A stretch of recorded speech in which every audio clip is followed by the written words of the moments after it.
Coming to you from the heart of East Oxford.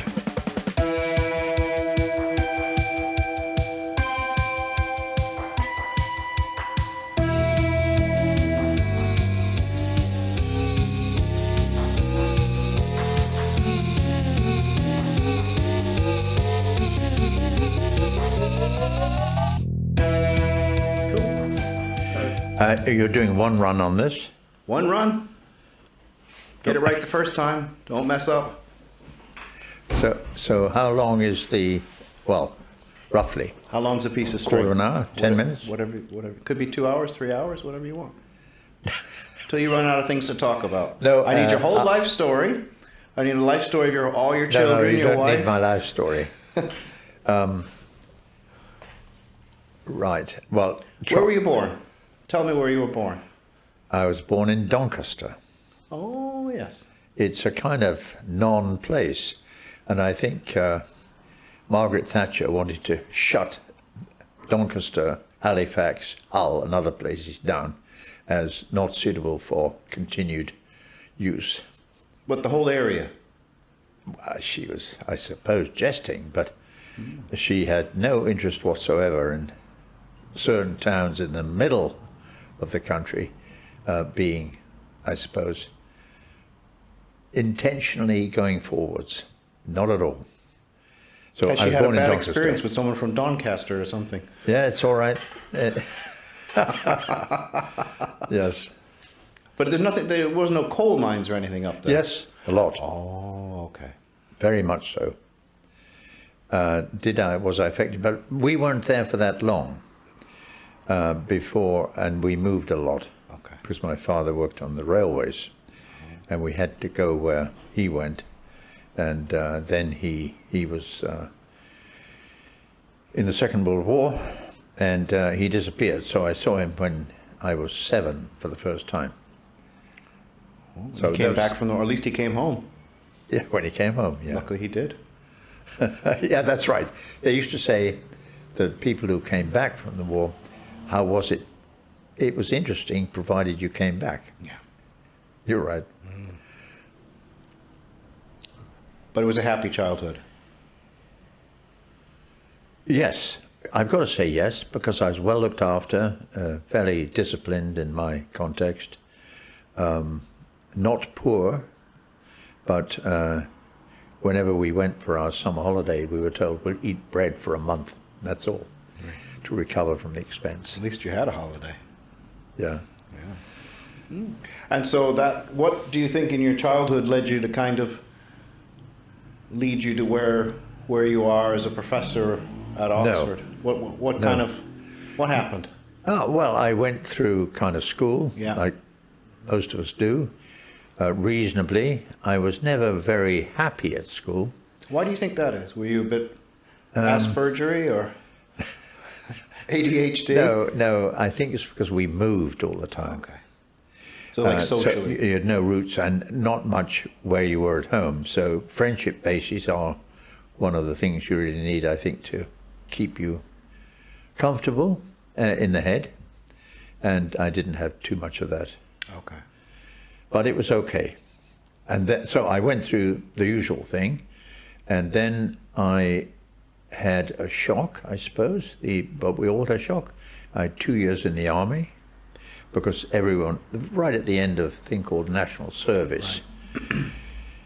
Now that was a precious thing, because we were reinvented.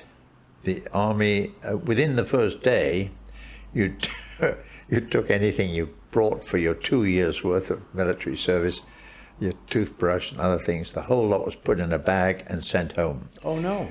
Yeah, and the army said, "You're ours now." Right. And it was difficult, but not violent. I did ask the bloke standing next to me on the first day at Malvern, "Why have you brought your bicycle chain with you?" He said, "Oh, no. It's not used as a bicycle chain." No. So, yeah, and then we were all the same. A whole lot of us in each billet. And did you find friendships there that you didn't find find all otherwise? the time, all the time. Yeah. and fitness and purpose in a kind of way. It's a bit, peacetime stuff. When I was in Britain for a while, then I was in the parachute regiment, and got quite a lot of pride there. Then I was in Germany. That was the big shock, going to Germany and realizing they were going forwards fast and UK was going nowhere fast, even then. What year would this have been? Pardon? What year would this have been? When was that? What year? 2 years. No, what year was this? Like 1950 something? Oh, that's 1962. 62. Oh, wow. Okay. So, those were precious moments. If I hadn't done that, I'd have drifted along. It was the shock, really, of obviously the community had to try to be a community and want to be a community and form naturally. And I was well aware that the German, well, it was northern Germany, North Westphalia, they seem to have within them the capability or the will or the wish to recover and hide from the past a bit and succeed and do anything to get the nation going. So public sector, as we would know it, was a great creating value. Whereas we always have been brought up to think, we should be private owners, and I thought the German sense of order and wish to regain pride and community was enormous and very influential. Do you think the community spirit there is better than the UK? Then and now? I don't know about now so much. It's not nearly so good. It was true then. There was still a hierarchy. There were still those who made it and those who didn't make it. But I think I learned somewhere that in the educational systems in Germany, the focus is on the people who are 3/4 way down the class. If you can get them to learn successfully, behave successfully, then you'll succeed. Whereas British education is based on elitism. The top level is what you've got to try to succeed. They didn't see that. They said, look, the top quartile, for sure, will do well. They're already in it. You don't have to worry about them. The second level down has to illustrate, effectiveness, and then the third level, if you get them, then the fourth level will take care of it. Will try to ape and belong to the third level down. So the focus of the teachers, as I understood it, and the educational system, was to get that to work. And then the discipline, which we have problems with in the UK now, well, we've probably had problems back, will fall into place. You don't hear about schools being very good in Germany. Are the schools there good? The universities good? I don't know. I know some. Yeah.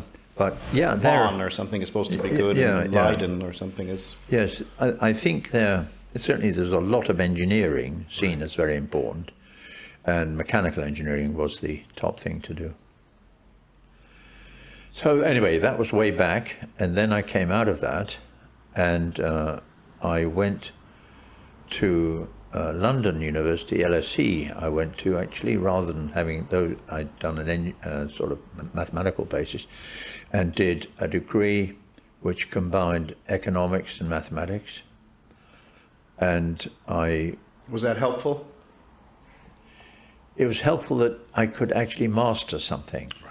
I could say, look, it gave you confidence. Yeah, I could actually say, look, I've got this stuff. But on the other hand, was it very useful? I don't know. And I don't think we do know. When we learn it in universities, I think we learn it. But there was a kind of theory in these things. And so that the possibility of having a theory as a basis for knowledge was there. It wasn't just learn stuff. And that was quite precious. And on completing that, and I did that quite well, I suppose, I got a job in atomic energy, and that was at Harwell, which was a big research Very centre. prestigious. Yeah, with a lot of prestige. And after that, I went to IBM. I was a bit surprised by IBM because it had its own US-style culture. You know, rather than sitting at the desk and coding in machine code or assembler code, and we were developing compilers for larger computers down at Hursley. With punch cards. No, we were a bit, yes, a bit, but we were a little bit further on from that. And then it wasn't well managed. Although I was at IBM, it was not well managed. They didn't set you up to be part of a team, which is essential. They didn't actually give you an apprenticeship, which worked well. But the one amazing thing was to land in IBM, and on the desk there were 2 or 3 magazines which saying things like "the sun never sets on IBM," and they were telling us, you know, You're so lucky now. Yeah, I suspect. And from there I went actually back to Harwell, but in a diversification mode where technical knowledge is being used for, I suppose, enlightening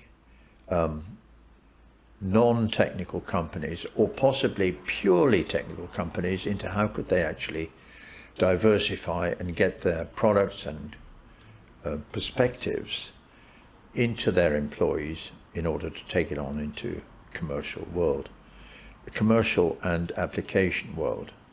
Now, I didn't understand business at all then, but I was interested in the business being a technical, commercial, and I would add human creature, and it couldn't really, and it had to be competitive. So that the Harwell's not exactly known for being a business. Yeah, well, I was endlessly going to try to sell technology of optimization in various modes to small businesses. That Harwell had some kind of... It has a big diversification center because they'd run out of the growth path in purely reactors and that sort No of one to thing. sell reactors to anymore. We're about to start. Yeah. So that was quite interesting. And then after that, I was got interested in the possibility that businesses would have a right answer, a way of organizing themselves in which best practice would make sense. And that had to be really distributed through educational media. So I joined London Business School. That was sort of 1974. Okay. And I was about 30, and I was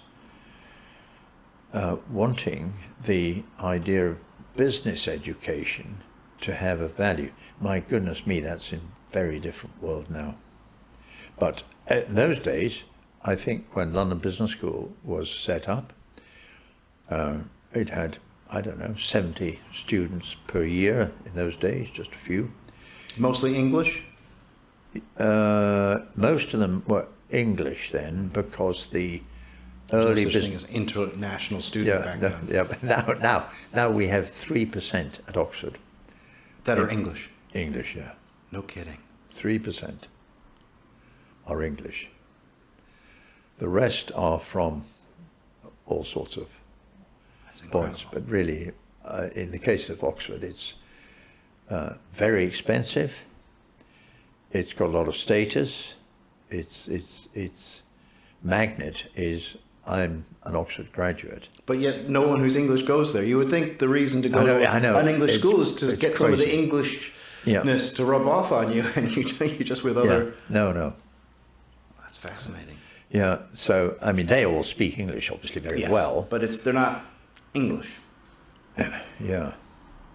But I don't think in the early days when we were teaching, we almost invented, and of course the United States had done it all over there. We're inventing the language, the codification, and the structuring of key topics like what's a market, what's an operational system, what's a business behavior or organization behavior, what does that amount to? So the subject matter had to have descriptive capability and codification and classification before it could become this is good or bad for this context. So, and then of course we got onto the key thing called how do people occupy roles for responsibility and capabilities in which they would have a career which was guided or helped or proven through an educational pathway which they could actually learn as the means of, I'd rather nervously say, applying and being authority in things. So the decisions being made, and I'm not sure in the early days people knew when and where decisions were made. Do we make them on Fridays once a month? People were living on the belief that what you had as your business was the things that were done by the people who did them. And the development of key roles and, in a way, the power of key roles and the protection of key roles became the... What's a key role, like CEO or technical COO, all those big words we've got now called chief of this. Yeah. There's so many COO, CTO, CEO. Oh, that's recent. That's only in the last... It's really made a muddle of things because we need people to engage in the nerve centers where things have to be got right. And rather than I'm just a C something. And I think we have no proof that that kind of stylized organization in which privilege and seniority of the top level works. Do you think that happens in technology companies as well, or is that maybe just in older companies? No, I think, I don't know. Technology companies have their own momentum because they've got a trade, they've got a know-how, a knack, and you've got it in here. Like Napoleon, what was the story you told me about? Napoleon had a knack. What was it for artillery? I well remembered that Napoleon, who probably was, the most effective person ever, but he had 4 great knacks, capabilities, you want to call it, features. The first 2, they were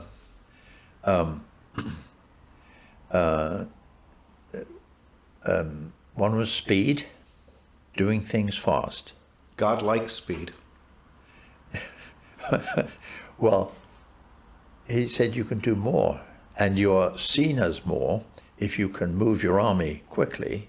You've got a bigger army, and you've got your ability to progress. And so speed was an attribute he wanted. Another one was what was the next one? Was it accuracy? You had to have accuracy in your artillery. Well, he had that within his training, but the persistence. You've got to be able to keep the development of something, and you don't give up, and you stay at it. So that was the I second think Bill one. Gates used to say that. What? Bill Gates has said that because he was working very hard on getting DOS working, and DOS wouldn't work, and he tried again and tried again. Yeah. Finally, I think on the 5th version, it finally kicked Yes, off, and he had yes, something. yes. So the other two, one was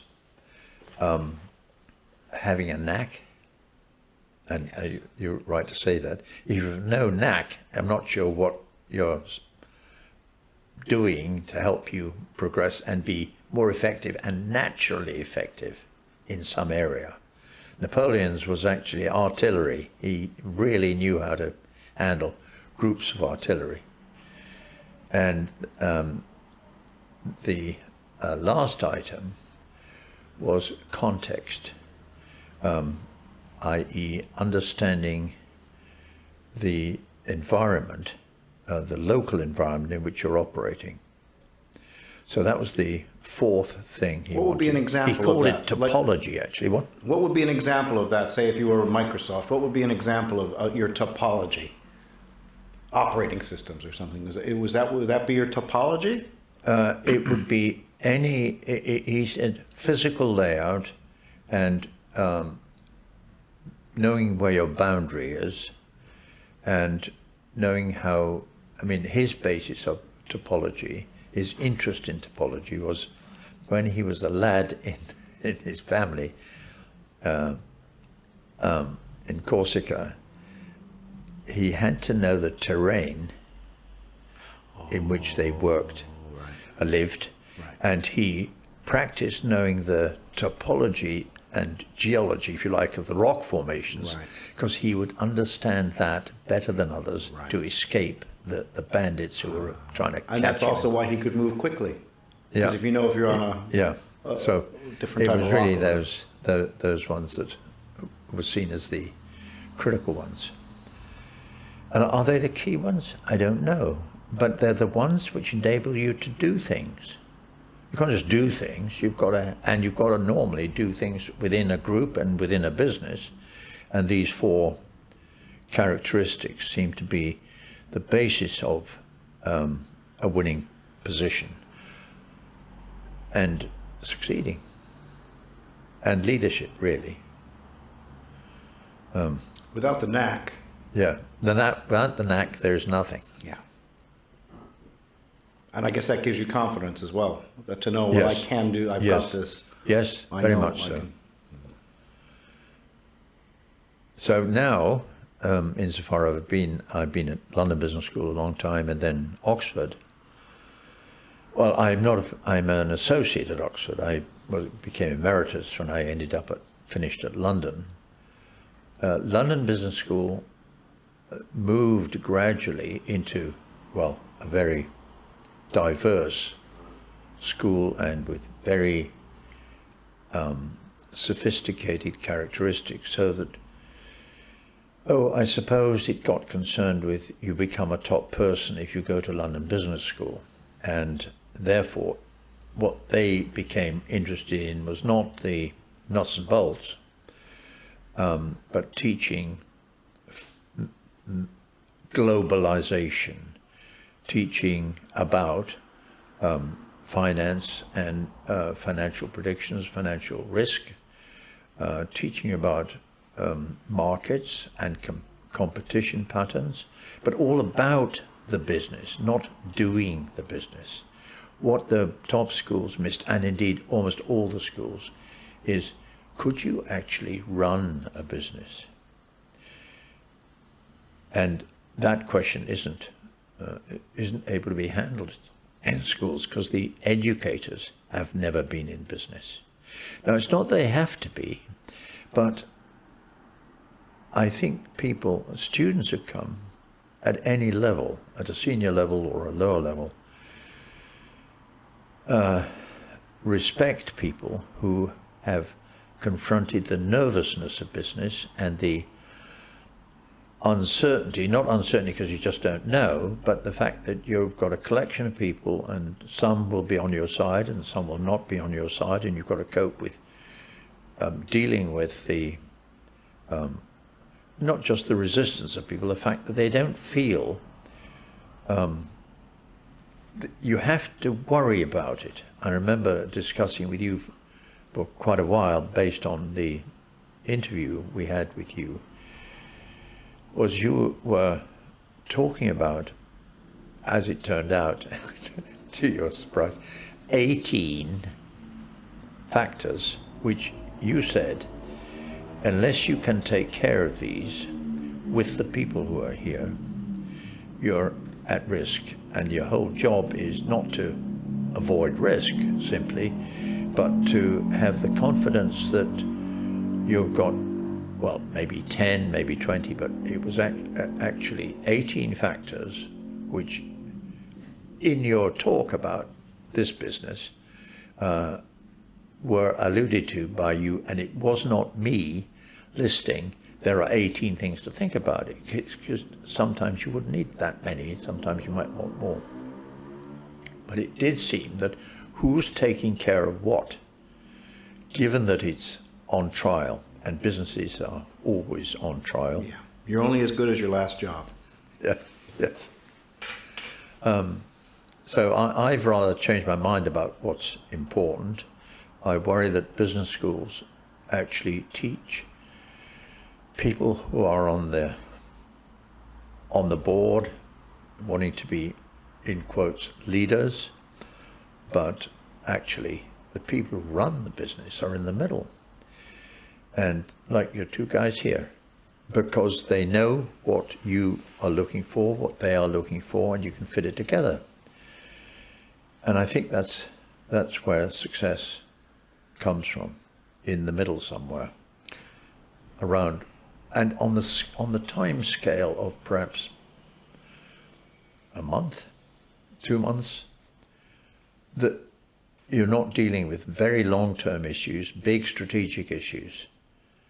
The actual earning power is happening around you and in the shortish term. So the people have to make that work, and they have to know what they're doing to contribute to that. You have to keep poking with them with a stick. Just poke, Yeah, poke, yeah. poke. Yes, yes. You're a director with a stick. Sometimes you have to poke and sometimes you have to tickle. You have to tickle your customers and Yes. poke your employees. Well, that's right. I mean, your 18 factors and what you said on each of the 18 factors. And interesting enough, when my students hear them, they always choose external aspects. It's not just there are 18 or 20, 8 external. It's they're always looking for an outside perspective. What do you mean, like having a consultant come in? I suppose They don't trust themselves. They have to have a consultant come in to tell them. Is that what you mean? it's not quite as focused as that. In each of your 18 subjects, you will say about between 5 to 7 themes that we have to worry about. They will tend to pick out ones which are referring to rival customers, in the movements in the markets, in pricing, but very rarely, very, very rarely will they say what matters is how is this company creating opportunities where people capability can actually run the business. They'll very rarely pick up on that. That's deep. Yeah. Yeah, it is. It is. And how does a successful... And they critically see a business as a set of accounts. Yeah. Not as a set of capabilities, and therefore the fluent effectiveness in people and the spontaneous opportunism which is needed. This is not just being random. They have the strength to see the business is on the move, has to be, and we're part of that. It's not we come in and it's run and it's meant to run like this forever. And if you can get willing people who will be collaborative in that role, it becomes very effective.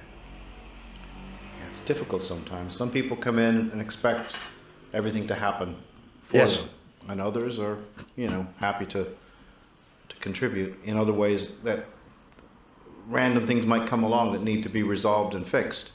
Yes. Especially in our business, it's just every day is different, so there's something different to fix and to figure out all the time. So you have to be constantly quick on your feet. And it becomes the capability of the business Yeah. to do that. But some people, if they get a random phone call, they can't take the phone call. They're like, well, what's this about? I'm like, well, I don't know. Someone's calling. Oh, well, I don't know what it's about. I'm like, well, just talk to them. And they get an overwhelming fear. Oh my God, what am I going to say? It's right. It's so right.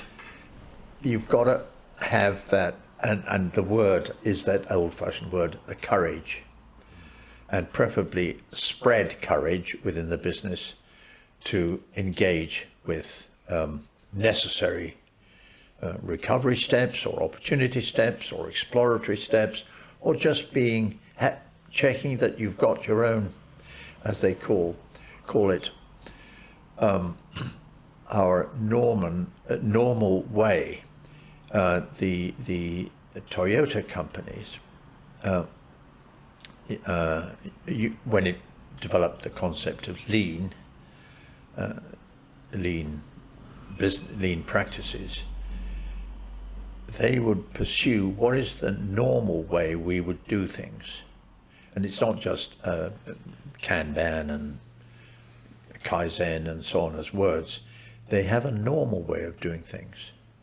And the oil companies have a normal way of doing things, not always correctly. Isn't that just a process?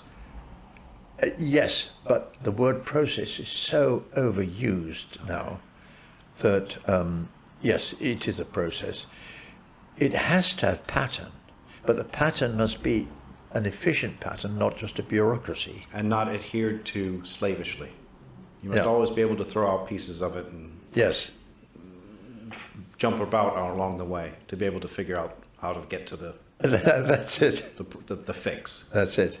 Yeah, it's startling how relevant that is, and it's not even recognized that it is the scheme, i.e. it's not a bureaucracy, it's not a fixed set of things. It's energy, but it's brightness collectively in what you can do. I think that's as a team. And I don't mean as a boring sense of you're on the left wing, you're on the right wing. I mean that you think together to get there. And so how does motivation come into that? I have a theory about something that's kind of popped into my head in the last year. But how does, say, a CEO motivate the team to get that result? And why would a team not be successful with a CEO? It could just be the same team, but different CEO. Why do you think they wouldn't succeed? What would the CEO be doing wrong? They'd have to believe that the CEO was trying to win with them, not do what the Not micromanaging. shareholders had told the CEO to Yeah, get. Of course, yeah. So you've got to belong to the inside. Yeah. Yeah, that's true.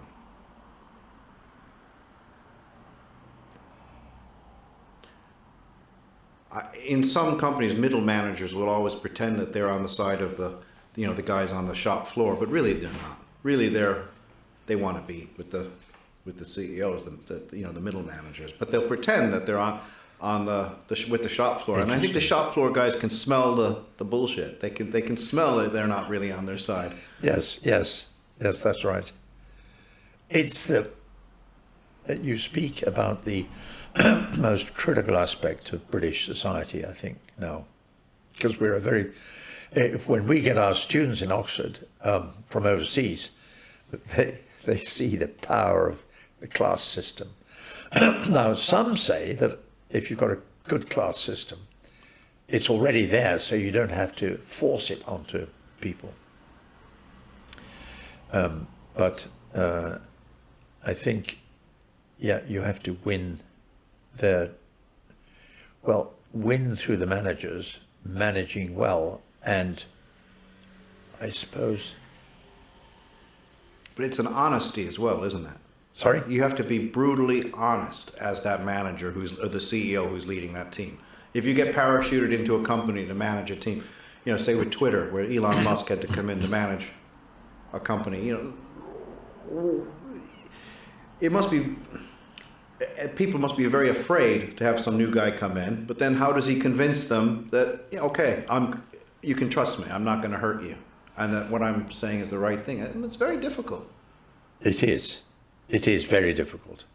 But equally, inside people, if you've got 20 people, it's hard to put one of them in charge. Unless it has to be from outside. Pardon? It has to be from outside. Someone would have to come from outside. Well, I suppose so, but I would like to think you can get people from inside who've naturally progressed. In British Airways, where I also worked for quite a while, they have a 3-year tour of duty, and then you move on, and they're always moving on. So that moving on to what? Another job within British Airways. Oh, okay. And that is a very good idea, I think. I mean, you are. Unless you're a pilot. I imagine pilots wouldn't be moving on to being chief mechanic or something. No, not quite. Some, no, but the idea that you're not there for life, you've got a tour of duty, and you've got to fulfill yourself and be recognized for that. I've got an interesting video of one of the people I met in British Airways. He was in import cargo, and he had the humility and the attention to detail and the awareness of, we're all in this, and I have to actually get your permission to push when we need to push. And then that was a key aspect of leadership. I mean, we teach leadership, honestly, it's amazing. How do you teach leadership? You can't. It's a laugh. Yeah. I don't think it can be done. I suppose you could coach someone who is a leader or who's down the path. You could sit there and coach them, but I don't think you could teach it in a 1-year MBA course. No, not at all. Unless you could maybe not talk about Napoleon. Points at which leadership is critical and recognize it, but it's very hard, I think, to pretend to live it within the course itself. Though they do leadership courses or elements of leadership, and the students all rush onto that, so they've got whatever signals they have ready for being appointed to leadership. But I don't think that's possible. Leadership is critical, but it's not necessarily embodied in one person. I think you've got to create the atmosphere in which leadership will work. So overall, you think business schools in general just are failing because when I was there, I noticed a lot of the people who were there, some of them were come from family businesses, and one of them, she was worked for an undertaker's, I remember, and she was the daughter of the owner of the undertaker's firm, and she had been sent to Oxford from the US to get an MBA to run an undertaker's firm. That right. Couldn't be more of a family business than that, I would think. That's fine. I imagine there being their instincts being tuned perhaps more widely and educated. I don't know how our courses, because it's the courses that they learn, they do 24 8-session courses, maybe 18 or 20, and they have to pass these. And when you go out of Oxford, you will have got 20 credits, as they're called, and you'll get those, hopefully with a pass.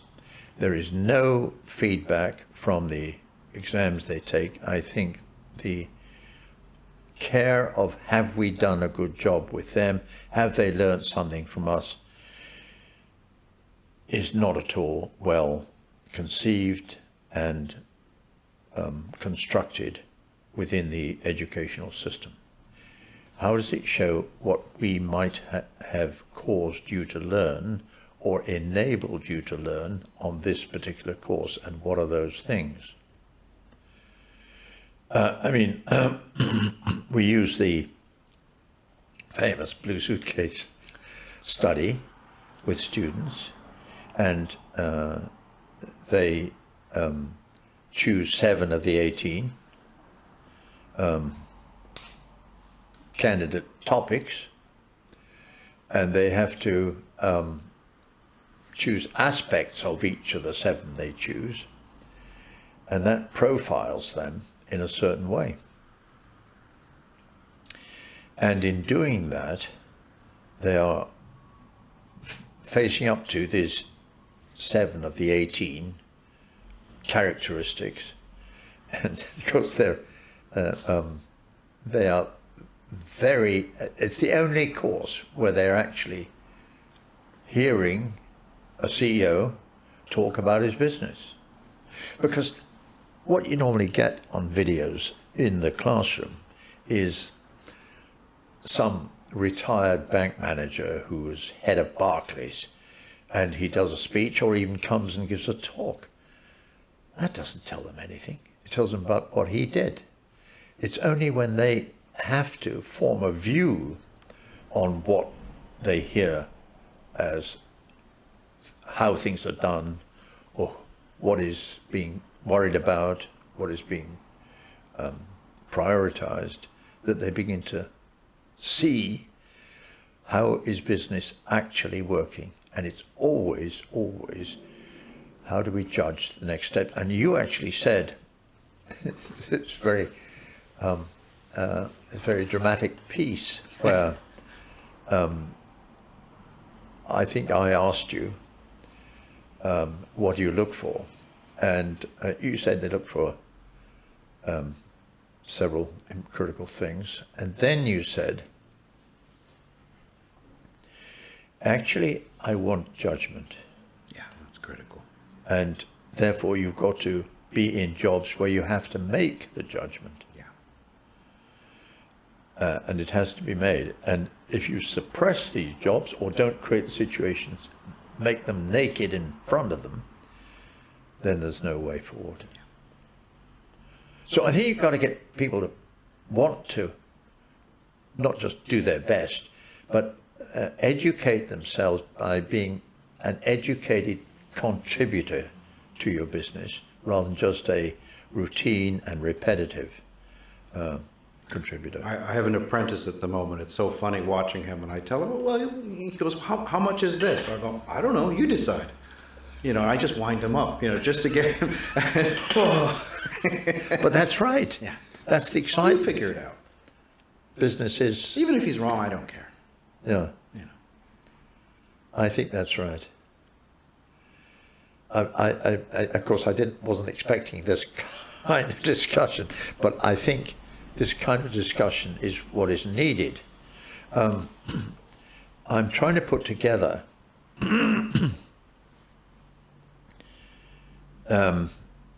a book with a number of colleagues, including Darius as of course a guide, and 2 or 3 colleagues, which I suppose one of my colleagues said that what we need is a book called Crossing the Gap being some of the things you've mentioned, but it probably doesn't need to be a book as such, you know, where you learn and read page whatever it is and Books then know about or appear to be able to recite about a topic. But it needs to be, how can you both encourage people and to take on something as well as worry them about, look, this might go wrong. But unless you take it on, you're not actually trying to run something. And I have thought that a video version needs to be done. And also, really, for companies to use with smaller companies. Say, look, instead of buying in, a consultant or an expert in excellence or something, instead of buying that, create the basis on which your own group will hatch their version, and you may have a sort of examples for them to consider, and so they create the way ahead for their business and not stuck in the traps they get into of budgets and accounts and where their Share minds... price. Pardon? Share price. Yeah. So I think, being back with you now, gosh, sort of 10, I don't know how many years on, but anyway, it would be very interesting to think about how we could produce something that was not, we have videos which give you the answer, but we have videos which enable your people to actually think about something properly and then spell it out and then frame it. And I think framing is probably the right word, because then it's not an answer you're looking for. And it's those that would be very valuable to do. And I've got a man called Richard Cuthbertson, and another one actually in UCL, University College London. His name is Stephen Todd, whom I've done a lot of work with. And he's forming a new course, which starts in a couple of years, because he said, look, the business schools and MBAs are not what we need now. We need people with a different perspective. And what I will do is I'll drop by and show you what the principles are. They've got about 5 principles. And I would Like a new school, a new it's part of paradigm UCL, the school. Okay. completely separate, but out of the business So they won't call it an MBA, they'll call it a... Yeah, no, get out of that. What people are needed, what is needed. I actually got a text from him today, and we'll try to meet up, but it would be well worth you seeing what he's trying to do. And has got the approval from UCL as a whole to do it, and UCL's got a fairly strong reputation. That kind of leads on to a question I have is about AI. So where do you think AI could help with something like what your idea is? I don't know. I really don't know. We have some people in our school. One is, a very important person in AI who has got a strong position in various committees and key authorities in, to get boundaries around what AI mischief, why that shouldn't happen and won't happen. I haven't used it. I've talked to a few who talk about it, and they use it as a tool to stop worrying about missing the point or getting good examples or some that can pull a bit of text or a bit of technology, possibly a profile of a prototype, and use it for comparing, I suppose, 10 million examples, and very quickly giving you the emphasis on the things you're doing. Have you tried it? It's going to be bigger than Jesus. Sorry? It's going to be bigger than Jesus. No, I'm not kidding. It's very, very life-changing. For all of us. Yes. Yeah. I mean, even right now with AI, you can give it options. You say, well, should we do this or should we do that? So say if you were a Ford Motor Company, you're like, well, should we do the electric car or should we keep making petrol cars? And you could load in all the information in Ford's systems and Ford's documentation into the AI. Just load it all in. It'll look at it, it'll chunter through it. It'll say, boom, this is the way you should go. And the reason is, and it'll give you all the reasons. So in terms of a decision-making tool, it's unparalleled. And in terms of what you were describing before about being able to set up a way to have it so that you could take videos and have a training system, the AI itself would become the teacher and would take the information that you've got, and then people would be able to ask the questions, and then based on the data that you could provide, it would give answers.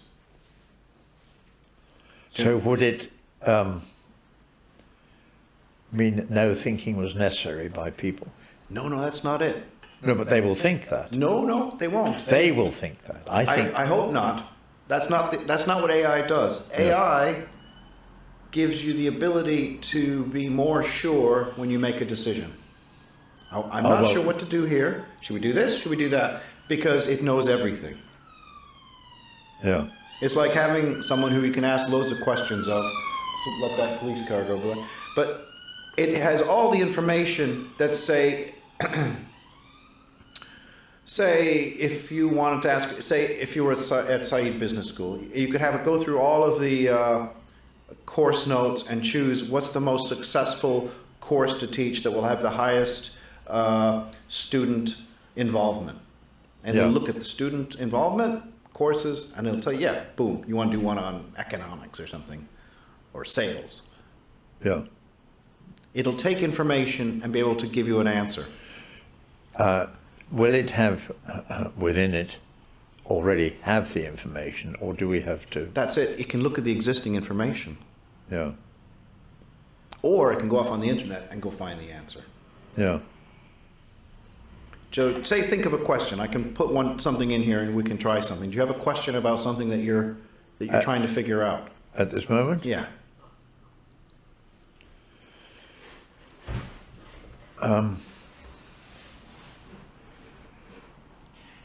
I suppose the best approach to shaping a strategy of a small business. So there's lots of different ones. There's one called Deep Mind, Yeah. Gemini, but let's see. Okay. The best approach To forming strategy forming strategy in what? in a small to medium business.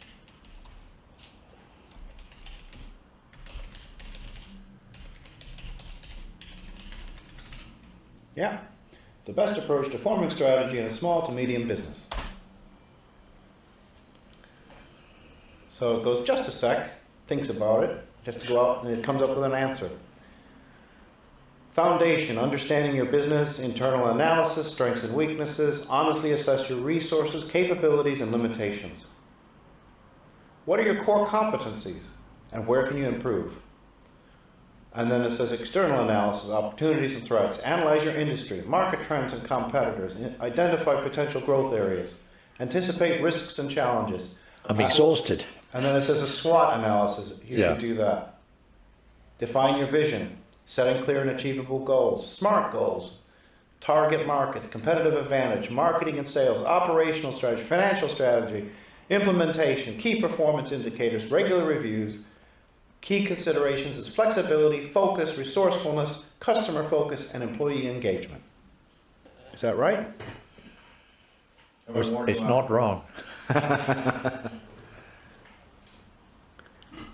But it's an encyclopedia, really, of possibilities. No, because I can now re-question and say, well, you mentioned the key considerations for SMBs is flexibility. Give me an example of what where you could be flexible for an SMB, and then it will do that. Yeah. You know, so I could say, what is an example of flexibility? Flexible work arrangements, adapting to market changes, flexible production, flexible in strategy, physical flexibility, material flexibility, mental flexibility, emotional flexibility. And you can keep digging down. Yeah, yeah. I can see that's very helpful. That gives you a chance to, I mean, you can then decide. And, Yeah, and then you can ask it more questions and build, and you keep building and yeah. building and building. And then it will tell you if it thinks you're going down the wrong track. yes. Yeah. No, I mean, that's got a whole package of support capability. But for what you were talking about before, it could actually be the kind of the teacher. It could be the people would be asking it. That's all right. Yeah. That's good. And you can have an avatar, you know, which is looks like a person or a lady. Yeah. And then she would be answering the Yeah. questions. Yeah, that's good. And it's coming. It's coming more and more every day. It gets smarter because every day it's learning more. And there's more people putting information in and asking questions, and it's getting smarter all the time. It's like a big monster, boom, boom, boom, coming, and you're going to have to understand it. And the people are saying that it's going to be running government. You'll have an AI governmental. Well, they can't do worse than now. Yeah. I think it would, and I was about to say the word rationalize, enable you to be more confident that you've considered things properly. Yeah, exactly. And put essentials. You're not going to miss something which is you know, very critical for it. That would be good. Do you use it Constantly. No, pardon? Constantly. Do you? Yeah. Matter of fact, every week now, I've instituted a thing where everybody in the business must come together and come up with something that's cool in AI. Because it's not just this. This is just one thing relating to business. Yeah. It's art. It's anything. Dating. There's even dating AI now, where people can date the AI. Did you know that? You can have AI girlfriend. And you can choose what you want in a girlfriend. You say, I want you to be this and that. And you create the personality. And then she or he will have that personality for you. And you can ask it questions, and it knows you because it remembers all your questions, you see. It remembers what you were talking about 2 weeks ago. Yeah. A bit worrying, but yes, yes. I mean, it'd be interesting to understand it better through you because I still regard the human beings that I meet that are alert and not limited. I mean, I'm not using the word not offensively. I want the ones who will bring things to life in a collection of people's minds to take a point of view on something. And I need to perhaps look through some of those aspects. I mean, the academics, you know, they're a funny bloody lot. Are they like doctors? They don't like new things? Pardon? They're like doctors. They don't like anything new. Or a builder. You know, a builder. Yeah. Well, you know, to publish papers, you have to have about 80 citations. I mean, AI can help you get those. Yeah.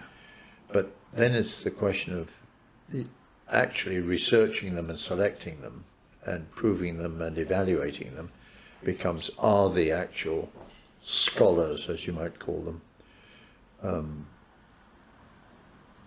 able to be fresh in the end result because they have to support so many other things which have been considered. There's quite an interesting article I've got on the BP accident in, I think, the Caribbean. You know, it wasn't. Yeah. Gulf of America now it's called. Now it's not the Gulf of Mexico anymore. Yeah, the Gulf of Mexico, that one, yeah. And I've got that article. Actually, I'll probably send it to you. I mean, I just got it because there was someone giving a talk on it in which I think the title was Out of Sight, Out of Mind, namely, had the key authorities, I suppose, within BP exercise due diligence in all the right ways to make sure that things wouldn't go wrong. They were trying to balance making money and getting the oil out Yeah, versus safety, and they were Yeah. pushing it. yeah, I think there was one man there supposedly who was trying to tell them, no, you need to be, this is going to go wrong, you better not do it, and they didn't listen. yes. Actually, I mean, 11 people were killed. Actually, it had, that bit was subcontracted, but you can say, well, they should have got the subcontractors to get it right. But there was the actual BP, the actual platform wasn't even owned by BP, it was owned by another company. Correct. I didn't know that. Yeah, Another company, and then they just basically supply the workers for BP, but then BP ended up getting responsible for it. Fascinating. Yeah. That'd be the company you want to own, I would imagine, is the company that's doing the work for BP, but you don't have to have any responsibility. yeah, yeah. No, it's I haven't read the whole thing through. But it's out of sight, out of mind, and their belief or their trust that the necessary tools and rules and regulations and the limited amount that are needed must be there for the taking on the context. What's the time? Okay. Have we used you have more than enough? 10 minutes? It is 4:30. So how long have we been? About an hour and a half. Yeah. Yes. A little bit more than 10 minutes, what you first said, huh? I know. No, it's interesting to do this, and it might be very interesting to think through how can we produce something for smaller businesses using, the mountain of stuff I've got as not just that, but we could pull it together with an AI type angle. Because the AI could just go through everything you've got, and then people could ask questions based on your information and your videos and things like that. Yeah. And then based on that, it could say, well, Alastair would say this, and it could actually pretend to be you. Yeah. I mean, it's just I feel that smaller businesses have no time.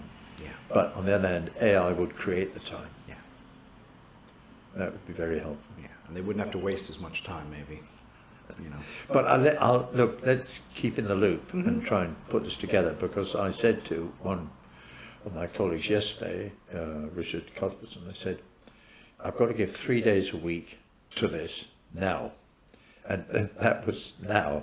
I see you today, which is one day on.